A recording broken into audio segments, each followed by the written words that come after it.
What is planetary defense?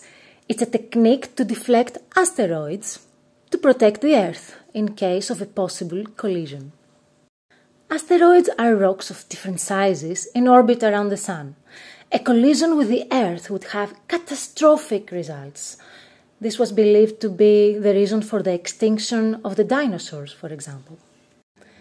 The NASA DART mission wants to study how we can protect the Earth from a potential threat. How can they do that? By colliding a spacecraft with an asteroid. Didymos is a double asteroid system 11 million kilometers away from the Earth. But don't worry, it's not on a collision course with the Earth. Didymos has a diameter of 780 meters, and Dimorphos, the one that orbits around it, has a diameter of 160 meters. The purpose is to transfer the kinetic energy of the spacecraft to the asteroid and change its path. A well-known example of kinetic energy transfer is pull.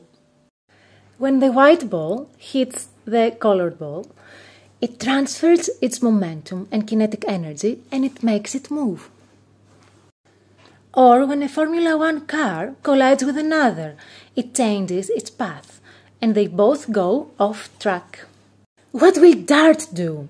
It will collide head-on with Dimorphos at a speed of 6.1 kilometers per second. It will change its trajectory and reduce the time it takes it to orbit around Didymos.